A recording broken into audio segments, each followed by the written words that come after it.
নমস্কাৰ মই আপোনালোকক আজি এখন খুব আচৰিত এফআইআৰ দেখুন আচৰিত চাঞ্চল্যকৰ এখন এফআইআৰ এই এফআইআৰখন সিআইডিয়ে অসম পুলিচৰ সিআইডিয়ে আমাৰ জুবিন গাৰ্গৰ মৃত্যুৰ লগত জড়িত শ্যামকানু মহন্তৰ ওপৰত এই এফআইআৰখন দাখিল কৰিছে নতুনকৈ 20 তাৰিখৰ দিনা অন্য এখন এফআইআৰ ৰাইজে দিয়া এফআইআৰখন সিআইডিয়ে ৰেজিষ্টাৰ কৰিছিলে কিন্তু এতিয়া সিআইডিয়ে নতুনকৈ এখন এফআইআৰ দিছে এই এফআইআৰখনৰ কপিটো মোৰ লগত আছে এই এফআইআৰখনত 27 তাৰিখৰ দিনা 27/9/2025 দিনা 8:34 এই এফআইআৰখন আপোনাৰ হেৰি কৰা হৈছে ৰেজিষ্টাৰ কৰা এফআইআৰখন দিয়া হৈছে এই এফআইআৰখনত কি আছে জানেনে এখন বেলেগ ধৰণৰ এফআইআৰ মই ইটো গোচৰৰ বিষয়ে আসলতে অৰিজিনেল যেটো জুবিন গাৰ্গৰ মৃত্যুৰ গোচৰটো হেতৰ বিষয়ে মই ইয়াৰ পাছত এটা ভিডিঅ'ত কম এটো ভিডিঅ'ত মই ক'ব কৈছো যে এই এফআইআৰখন দিছে Asif Ahmed senior SP CID তেখেতে দিছে আৰু এই এফআইআৰখনত আপোনাৰ সেকশন যিকিটা আছে সেই সেকশন কিটা আপুনি যদি চাই তেতিয়াহলে সেই সেকশন কিটা আছে এই সেকশন কিটা আগৰ জুবিন গাৰ্গৰ ওপৰত দিয়া যিখন এফআইআৰ আছিল তাতকে ডাঙৰ হে সেকশন এবিলা নতুনকে দিয়া যিখন এখন আকৌ এটো জুবিন গাৰ্গৰ মৃত্যুৰ ওপৰত নহয় তো আপোনাৰ এই এফআইআৰখন দিছে শ্যামকানু মহন্তৰ অৰ্থনৈতিক কেলেংকাৰীৰ ওপৰতহে ইয়াত সেকশন বিলাক কি আছে জানেনে বিএনএস বুলি কয় আজিকালি ভাৰতীয় ন্যায় সংহিতা বুলি যিখন কয় আগৰ আমাৰ যিখন হেৰি আছিল সেইখন ঠাইত এতিয়া আপোনাৰ বিএনএস আহিলে বিএনএছৰ 316 সাবসেকশন 316 সাবসেকশন 5 336 সাবসেকশন 3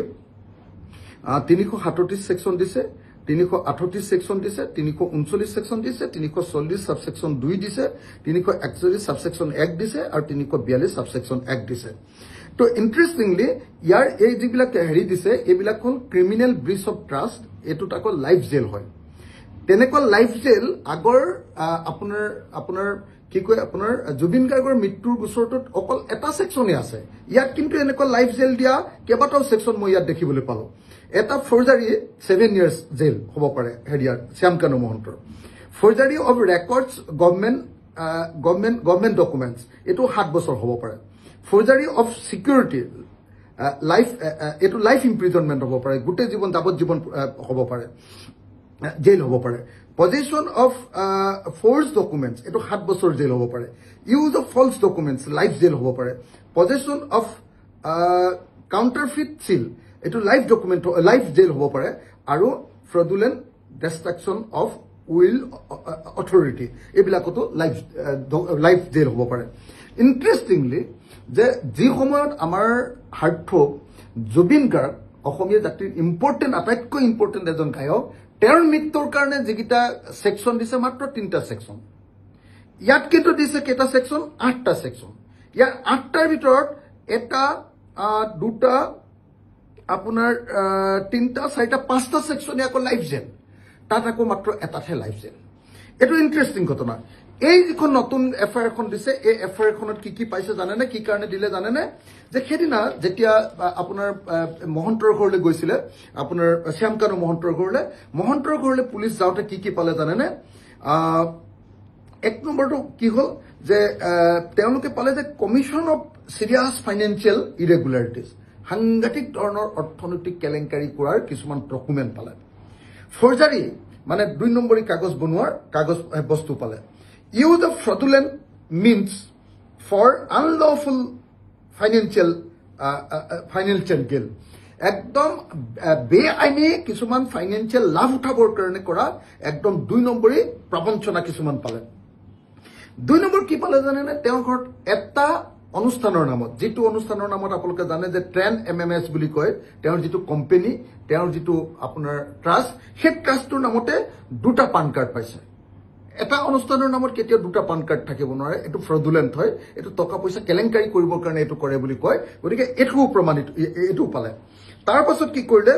38টা ষ্টাম্প আৰু সিল পাইছে ষ্টাম্প সিল এই সিল পেজে এই 28টা দে 38টা নহয় 28টা পাইছে 28টাৰ ভিতৰত এটা আকৌ ইন্টাৰেষ্টিংলি আমাৰ পিডব্লিউডিৰ চিফ ইঞ্জিনিয়াৰৰ অফিচৰ assistant engineer PWD chief engineer অফিচৰ এছিষ্টেণ্ট ইঞ্জিনিয়াৰ এজনৰ নামতো এটা চিল তাত পোৱা গৈছে তাৰমানে তেওঁ হেৰিয়ে নিজাববীয়াকৈ কিছুমান চিল বনাই 2 নম্বৰী কাম কৰিছিলে সেইটো প্ৰমাণিত হৈছে তাৰপিছত 4 নম্বৰটো কি পালে জানেনে organise financial crime organise financial crime কৰিবৰ কাৰণে কি কৰিছিলে যিটোত prevention of money laundering act 2002 য'ৰ পৰা আমি জানো যে সাধাৰণতে কি হয় ইডিয়ে যিবিলাক কেছ লয় ইডিয়ে কেছ ল'ব পৰাৰ যোগ্যতা থকা এনেকুৱা বহুত কেলেংকাৰী অৰ্থনৈতিক কেলেংকাৰী ডকুমেণ্ট পোৱা গৈছে বুলি কৈছে আৰু এটা ইণ্টাৰেষ্টিং বস্তু যে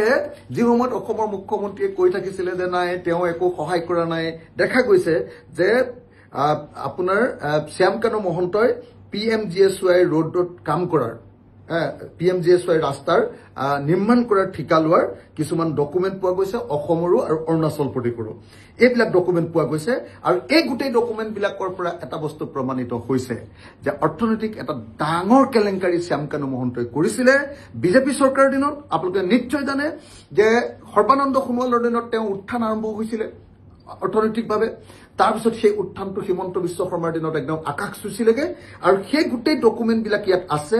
এতিয়া SP CIDয়ে কৈছে আসিফ আহমেদে কৈছে যে এই বিষয়টো ডাঙৰ তদন্ত হ'ব লাগে তাৰ কাৰণে তেওঁ আপোনাৰ ইতিমধ্যে তেওঁ FIR জাৰি কৰিছে এতিয়া অসমৰ মুখ্যমন্ত্ৰীয়ে শ্যামকানু মহন্তৰ ওপৰত ইডি লগাব নাই এই ফাইনেন্সিয়েল কেলেংকাৰীৰ ওপৰত ডাঙৰ আপোনাৰ এনকুৱাৰী হ'ব নাই কাৰণ এই যিমানবিলাক ছেকশ্যন দিছে একদম সাংঘাতিক মাৰাত্মক ছেকশ্যন কিছুমান BNSৰ ভাৰতীয় ন্যায় সংহিতাৰ দিয়া হৈছে আৰু এতিয়া অসমৰ মুখ্যমন্ত্ৰীয়ে একচুৱেলি শ্যামকানু মহন্তক প্ৰকৃত অৰ্থত শাস্তি দিব খোজে নে নোখোজে এইটো ইডিক এই কেছ দিব নে নিদিয়ে আৰু CBI আপোনাৰ আমাৰ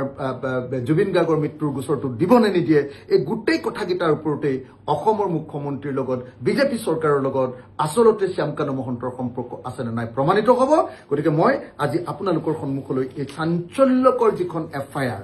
CIDৰ SP আসিফ আহমেদে দিয়া শ্যামকানু মহন্তৰ ওপৰত দিয়া এখন চাঞ্চল্যকৰ FIRখন আপোনালোকৰ সন্মুখলৈ আগবঢ়াই দিছো